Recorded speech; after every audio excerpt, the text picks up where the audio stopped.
prized possession. Girls like her cannot be saved because girls like her are too far gone. Once I met a girl like her. Her name was Sonia. She was trying to turn tricks on a cold fall day. I was the good girl, handing out coffee to strangers because that's what my pastor told me to do. And when I offered her that styrofoam cup, Sonia gave me this story. When I was young, my mother could be cruel. She would get so angry at the smallest things. Ordinary objects became weapons, books, spoons, hangers, hands. I would curl up underneath my covers and pray, Lord, keep me safe. Lord, don't hurt me. When I was a teenager, I rebelled against that cruelty. My parents believed that rebellion could not be tolerated, and more bruises followed in quick succession. One day, liberated by the purchase of a cheap car, I left. I wandered the streets of my sprawling suburb, crying and praying and wondering what would happen. I found a 24-hour parking lot. I hid my little hatchback behind this big RV, curled up in the back seat, and slept. That car was my peaceful place, my zone of security.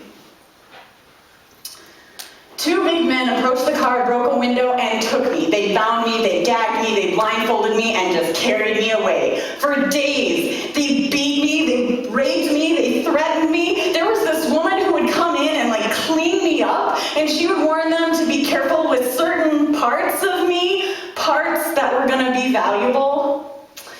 New men came into my room, some of them filthy, their skin gritty against mine. Some of them clean and smooth, their expensive cologne lingering on dirty sheets.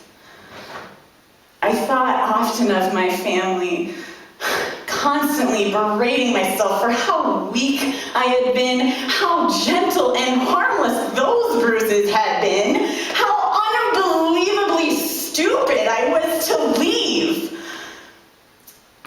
When they were sure I was fully broken, they put me out on the streets to turn my own tricks, always with a hulking guard watching the back of my head. And once, just once, I saw a chance, and I ran. And for half an hour, I thought I was free. Then they caught up to me. Now wooden bats replaced closed fists, bones cracked my bones, and oh God, my mom made me drink glass after glass of milk to make them strong, but they were not strong enough. They stuffed me into a duffel bag and zipped it shut. I heard the little padlock latch, and then that bag of me was thrown onto something hot and hard. And I didn't realize what was happening until I heard tires screech just inches from my face. They had thrown me onto a highway, and no one would know there was a person in that bag. There was a fragile body with a fragile soul in there. I was there, screaming and crying, oh God, don't hurt me, oh God, keep me safe. When they picked up that bag, and I knew I had survived, I was grateful. I did not run away again.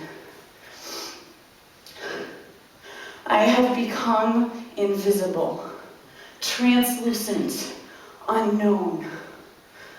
I hope my parents think I'm dead, and in a way, I am.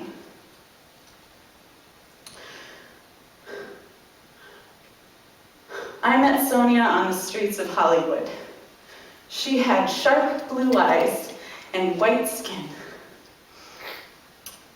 She had a scar that ran through her left eyebrow, and her lips were smeared with orange lipstick.